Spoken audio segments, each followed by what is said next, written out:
비난이 아닌 축복을 선택하는 사람. 1974년 미국의 하버드 대학교 심리학과에서 한 유명한 실험이 진행되었습니다.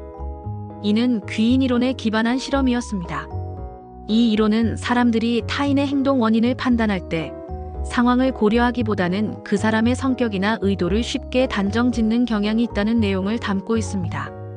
실험에서 참가자들은 서로 모르는 사람의 실수를 관찰하고 그에 대한 원인을 추측하도록 요청받았습니다. 대부분은 게으르다, 성의가 없다, 무책임하다는 식으로 그 사람의 성격을 비난하는 반응을 보였습니다. 반면 자신이 같은 실수를 했을 때는 상황이 어려웠다, 준비할 시간이 부족했다라는 등의 이유를 들었습니다. 이 실험을 이끈 교수는 말했습니다. 비난은 쉬운 반응입니다.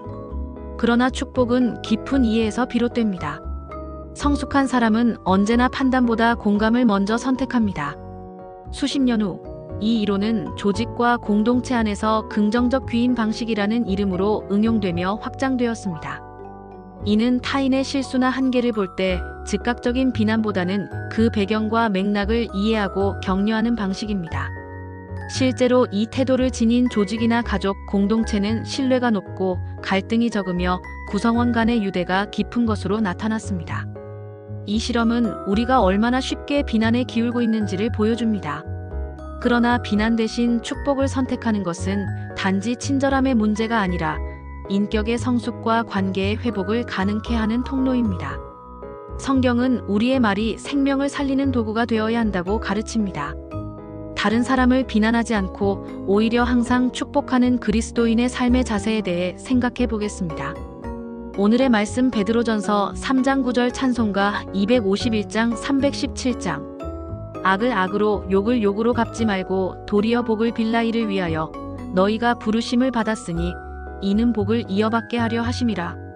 우리는 비난이 일상화된 시대를 살아가고 있습니다. 특히 온라인 공간에서는 익명의 뒤에 숨어 날카로운 말들로 다른 사람들을 쉽게 비난합니다. 하지만 이것은 옳지 않습니다.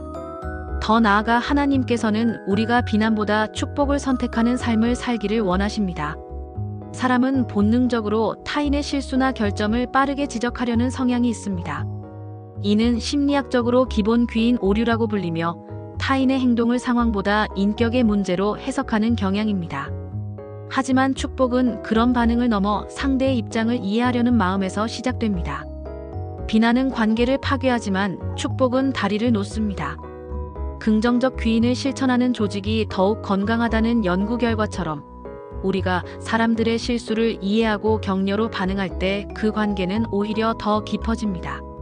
축복은 사람을 세우는 힘이며 공동체를 하나 되게 만드는 능력입니다. 하나님은 축복을 선택한 자에게 더 큰 은혜를 주십니다. 성경은 우리에게 악을 악으로 갚지 말고 축복으로 갚으라고 가르칩니다. 예수님조차 자신을 비난하고 조롱하는 자들을 위해 기도하시며 축복하셨습니다.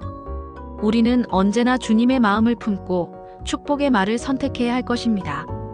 비난은 순간의 감정이지만 축복은 하나님의 성품을 담는 훈련입니다. 우리는 날마다 축복과 비난 사이에서 선택하게 됩니다. 언제나 주님의 말씀을 따라 축복을 선택하며 말로 다른 사람을 아프게 하는 것이 아니라 오히려 사람들을 살리며 살아가십시오. 오늘의 기도. 주님, 쉽게 비난하고 판단하기보다 이해하고 축복할 수 있는 마음을 주시고 오늘도 우리의 입술을 통해 하나님 나라의 은혜가 흘러가게 하옵소서. 예수님의 이름으로 기도합니다. 아멘.